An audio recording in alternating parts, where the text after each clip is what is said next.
have a lot of respect for the vice president. He has sworn me into my office as a hero. This week, I hear him literally say that I don't think we should legalize marijuana. I thought you might have been high when you said it. and let me tell you, because marijuana in our country is already legal for privileged people. And it's the war on drugs has been a war on black and brown people. If you notice, I have more people supporting me in the black community that have announced for me because they know me. They know who I am. 3 former chairs of the Black Caucus. The only African-American woman that ever been elected to the United States Senate. A whole range of people. No, my point is... that's not true. The other one is here. I said the first. I said the first African-American elected. Come on. I know that I can. Cause I know who I am. Since the day I was born, I am NYGHTSTORM.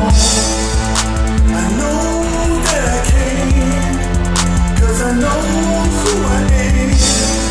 Since the day I was born, I am NYGHTSTORm. I am NYGHTSTORm.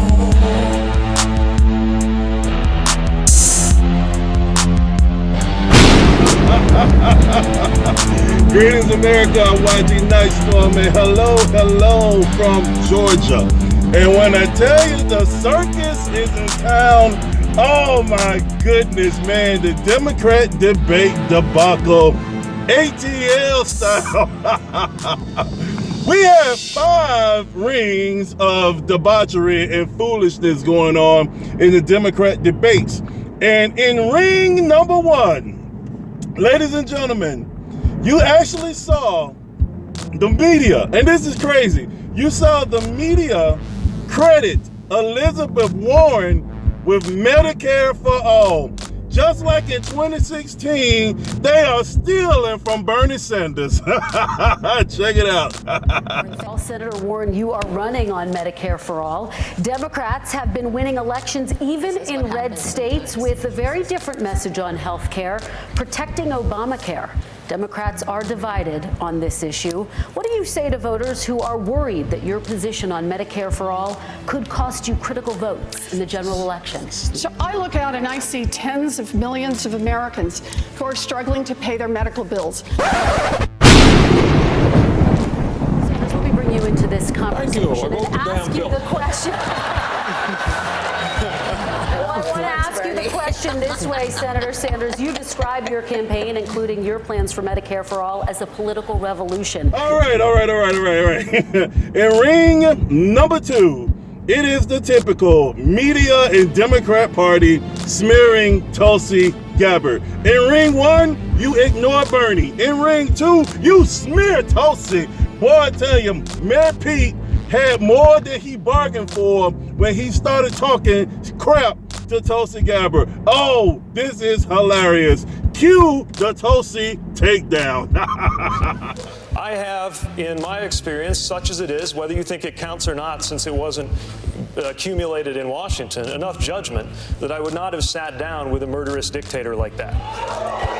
Congresswoman Gabbard, let me allow you to respond. Thank you. You were asked directly whether you would send our troops to Mexico to fight cartels, and your answer was yes. The fact checkers can check this out. No. But your point about judgment is absolutely correct. Our commander-in-chief does need to have good judgment.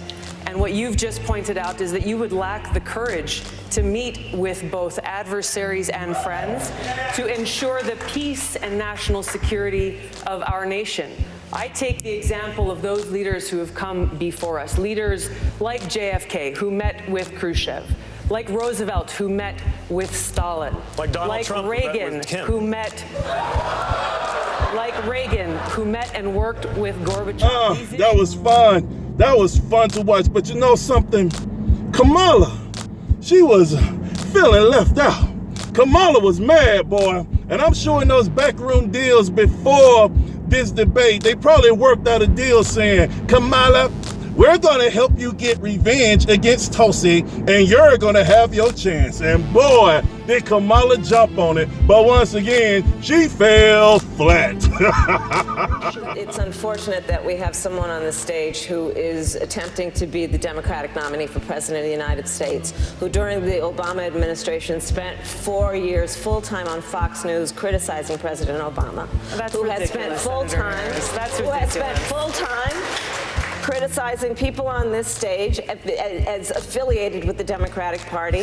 When Donald Trump was elected, not even sworn in, buddied up to Steve Bannon to get a meeting with Donald Trump in the Trump Tower, fails to call a war criminal by what he is as a war criminal, and then spends full time during the course of this campaign, again, criticizing the Democratic Party. Congresswoman Gabbard, I'll give you a chance to respond. What Senator Harris is doing is unfortunately continuing to traffic in lies and smears and innuendos because she cannot challenge the substance of the argument that I'm making, the leadership and the change that I'm seeking to bring in our foreign policy, which only makes me guess that she will, as president, continue the status quo, continue the... Now, if you thought that was funny, ladies and gentlemen, in ring number 3, we have former Vice President Joe Biden. And I don't know what the media was thinking when they chose to ask him a question about Me Too and violence against women. And Joe politely decided to let us know his solution to violence against women is by describing men punching the situation. I kid you not. Bring it on, baby. The Me Too movement has forced a cultural reckoning around the issue of sexual violence and harassment against women in America. Are there specific actions that you would take early in your administration to address this problem? No man has a right to raise a hand to a woman in anger other than in self-defense, and that's rarely ever occurs. And so we have to just change the culture, period, and keep punching at it and punching at it and punching at it. It will be a big, no, I really mean it. All right, hold on. Let's get serious about this because this is a very, very serious issue. Now, and I want you guys to notice something, and you're going to follow this throughout the rest of the video, how the Democrat Party only cares about women. There is absolutely no mention about the truth or actually caring for all of America's citizens, both men and women, but is only catered and pandering towards women. Now, Joe is being very disingenuous along with the Democrat Party when they talk about violence against women, that domestic violence is only a one-way street. But I will say to you this, ladies and gentlemen, let me pull out the receipts. According to the National Coalition Against Domestic Violence, the NCADV, they say, what is domestic violence? Domestic violence is the willful intimidation, physical assault, battery, sexual assault, and or other abusive behavior as part of a systemic pattern of power and control perpetuated by one intimate partner against another. It also includes physical violence, sexual violence, threats, and emotional psychological abuse. The frequency and the severity of domestic violence varies dramatically. Now, I want you to look at this statistic right here. Look at what they're saying. Did you know that in the United States, an average of 20 people experience intimate partner physical violence every minute? This equates to more than 10 million abuse victims annually. That's an average of 20 people. And let's look at WebMD. More than 830,000 men fall victim to domestic violence every year, which means every 37.8 seconds somewhere in America, a man is battered, according to the National Violence Against Women survey. While more than 1.5 million women are also victims, everyone, no matter their sex, deserves help. Now, let's continue with the disingenuous nature of the Democrat Party, the media, and yours truly, Kamala Harris. Plenty of people who applauded black women for the success of the 2018 election, applauded black women for the election of a senator from Alabama. But, you know, at some point, folks get tired of just saying, oh, you know, thank me for showing up, and say, well, show up for me. Because when black women are 3 to 4 times more likely to die in connection with childbirth in America, when the sons of black women will die because of gun violence more than any other cause of death, when black women make 61 cents on the dollar as compared to all women who tragically make 80 cents on the dollar, the question has to be, where you been and what are you gonna do? And do you understand who the people are? Man, I tell you the truth, man. The pandering to black women is palpable. It is ridiculous. Now, one thing that Kamala Harris did say, which is correct, and this is something that we as conservatives, and especially black conservatives, we've been saying this for a long time. The only time the Democrats care about black people is when they want black people to vote. Okay, so Kamala Harris talked about the violence against women. She also talked about the violence against the sons of black women. But where does the majority of that violence comes from? It comes from primarily Democrat-controlled districts in black communities, which is awful. But this is the mentality that we have continued to pump into the black community, this victim culture, this blaming culture, and do not look at the people that have been in command of our communities, which has been who? The Democrat Party. So if you've been so mad that things have been happening like this for years and years and years and decade after decade, why in the world are you mad at Trump and the Republican Party when it's been Democrats that's been in control? I'm just saying. Now, let me get to this final point.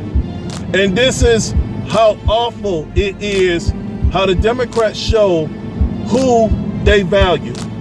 I want you to understand and listen. And if you have to rewind this, do it again. Notice Kamala Harris put absolutely no value on black men that are alive. The only time she mentioned black men were in reference to being the sons of black women who are being killed. But there is no value for black men who are alive. There is no value for black fathers that are there for their children, because they always talk about the separation of children from their families at the border. Well, they've been separating black children from their fathers since birth, since forever. Okay, let's be real here. Let's be honest. Joe Biden made no mention of the value of our sons, of men being beaten by women. It is equally wrong. Kamala Harris made no value of black men as fathers, as leaders, as husbands, as brothers, as uncles. Nothing, nada. Because guess what? The agenda of the Democrat Party is to continue to separate families, to make sure that woman, whether she's white, black, Hispanic, or any other thing, make sure she is constantly put in a position where she will always need help. And the big boogeyman is the man. And make sure if she needs help, then who is she gonna turn to? The government. So, I'm going to say this right here. Once again, the Democrats continue to show who they are. And one thing that I have learned throughout all the years that I've been speaking around the country and around the world, when people reveal to you who they are, believe them. When they tell you who they value, believe them. And when they tell you to your face in front of millions of people, on a national stage, on a debate about the issues that matter most to them, don't just listen to whom they are referring to. You need to listen to whom they leave out.